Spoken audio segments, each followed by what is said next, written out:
On December 8, 2024, Taylor Swift ended her famous Eras tour after completing a whopping 149 shows in under 2 years and becoming the highest grossing tour of all time. In total, Swift's Eras tour earned over $2 billion. Talk about money. Not just that, but as many news outlets would go on to report, Taylor Swift's concerts went around boosting local economies wherever she performed. According to this New York Times article, quote, Destination Vancouver, a tourism agency, estimated the concert series poured $157 million into the local economy, and that was just for the 3 nights that Taylor was in Vancouver. Over the past 2 years, we have seen a lot of Taylor Swift. Her pap walks, her dance moves, her romances, her acceptance speeches. It's all to the point where I'm sure some people are getting sick of the overexposure. But one thing that I have found incredibly fascinating throughout it all is the economics of Taylor Swift, as in, this person is a money-making machine. We're not just talking Taylor Swift, the Pennsylvania girl who loves singing songs on her guitar. We are talking Taylor Swift, the brand, the company, the business,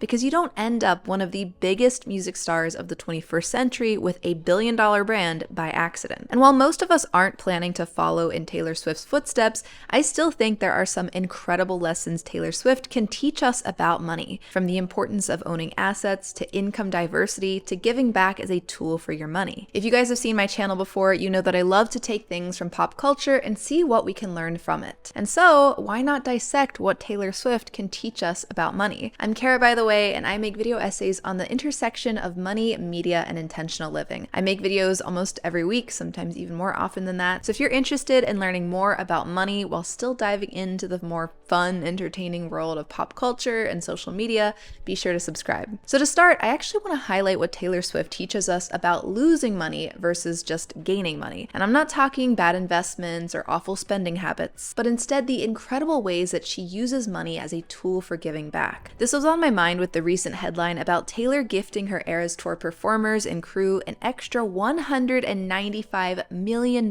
in bonuses on top of their salaries. This isn't just for people on stage with her. This is for the truck drivers who helped move stage props across the country, tech teams, assistants, and caterers. And this is in addition to other generous bonuses she's given crew members for the Eras Tour, like in August 2023 when she gave out $55 million in bonuses. I can already hear the haters saying, well, that's the least she could do. I mean, she's worth over $1 billion, okay? That is nothing to her. I'm sorry, I know we're jaded these days, but $250 million is nothing to sneeze at. And she certainly could have done less. We know that because plenty of billionaires do far less for their employees. And she's even making sure that her backup musicians and dancers all have health insurance, which isn't something that's guaranteed in show business. Because we know backup musicians have no insurance.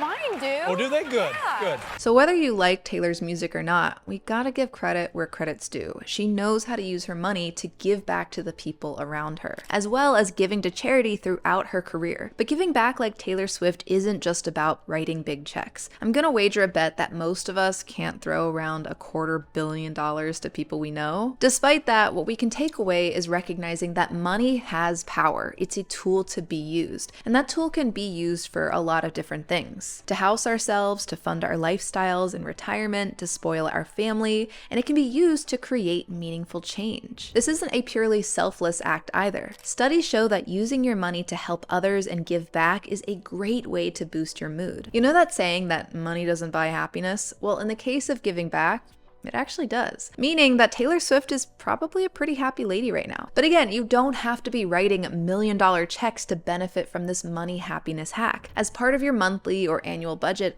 think about ways that you can use your money to help others. It might be through donating to local organizations or effective altruism funds like those at GiveWell. It could be supporting a friend in need on occasion. Or it could even be by buying goods from mission-focused companies that align with your values. I mentioned this in my financial audit of Michael Scott video, but how you spend your money often reflects what your values are. And spending along your values the way that Taylor Swift does can lead to more fulfillment and joy. Speaking of intentionally spending your money, one of my favorite mission-oriented companies is today's sponsor, Bombas. Bombas is a brand built on the idea of giving back. For every item that you purchase, from socks to underwear to shirts and more, they donate one to someone in need. Over the years, they have donated over 150 million essential clothing items. And yes, Bombas is a great way to shop intentionally, but this isn't just a feel-good emotional thing. This is a feel-good physical thing too. As in, Bombas products are fantastic and they feel incredible on your skin. My family and I are all huge fans of their socks, to the point where my gift for my dad this year is just a pack of Bombas socks, because the material is crazy comfortable. They fit perfectly, they don't roll down your feet, and in my opinion, socks are honestly such a good gift for people because you always are going to need them, but people don't always think about buying socks for themselves. I know I sound like an old woman there gifting out socks, and it doesn't help that I also sound like a very old superstitious woman when I say that putting on Bombas socks in the morning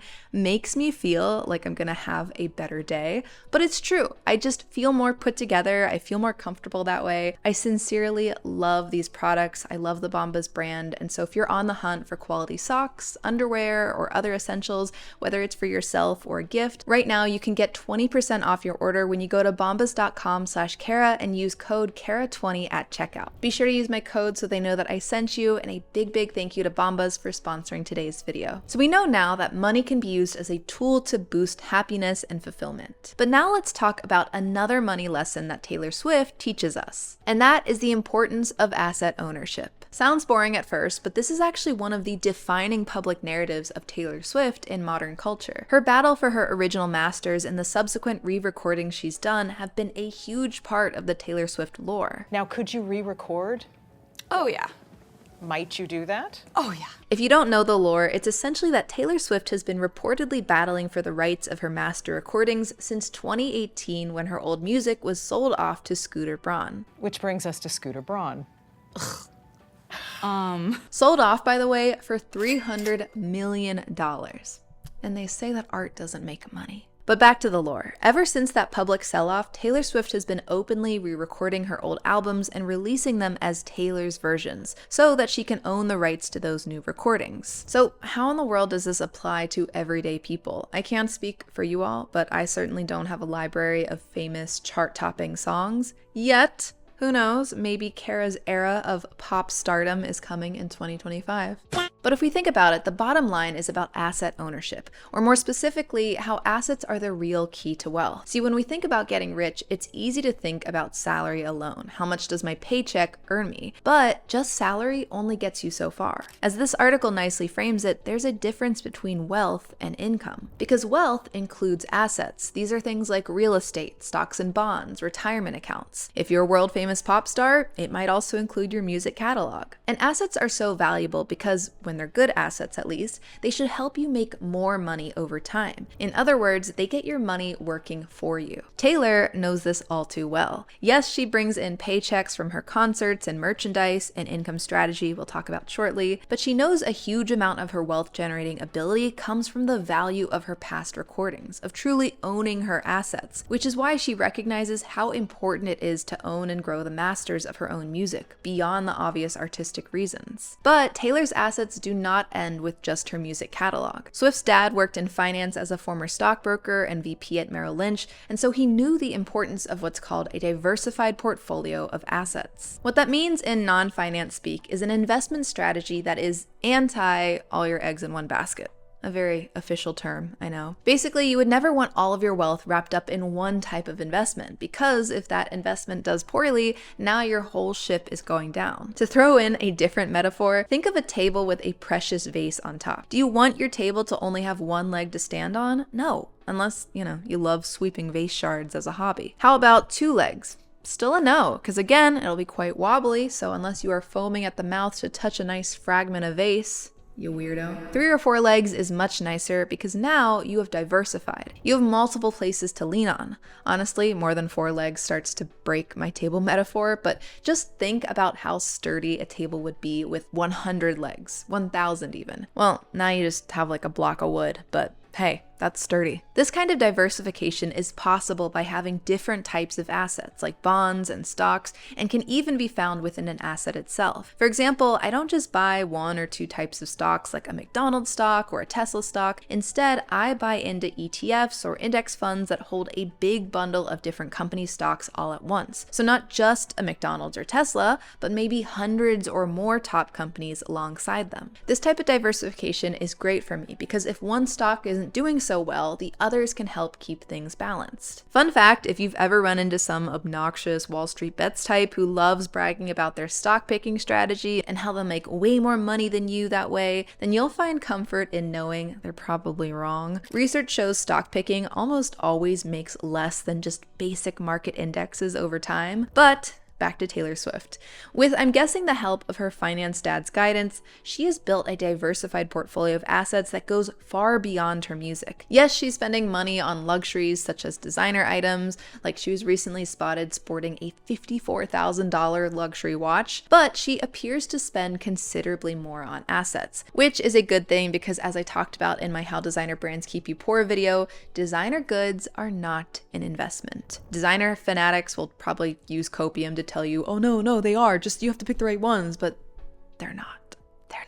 For example, Taylor has a real estate portfolio worth over $80 million with properties in Nashville, Rhode Island, Los Angeles, New York City, and just like how she has a diversified asset portfolio, Taylor Swift also has diversified income streams: concert tickets, music sales, and endless album versions, streaming royalties, merchandise, brand partnerships. My table metaphor works here too because having multiple income streams allows Taylor a certain level of financial security. Even if she's not touring one year or has no new albums coming out, she still has other ways to get paid. According to Forbes, Eras Tour merchandise alone brought in $200 million in 2023. And even if she didn't have things like merch, let's just say she had $400 million of her net worth wrapped up in something like the S&P 500, which is a type of index fund. With the average growth rate of around 10% a year from that fund, Taylor would passively be making $40 million a year. This strategic income diversification is something that we can apply in all of our own lives.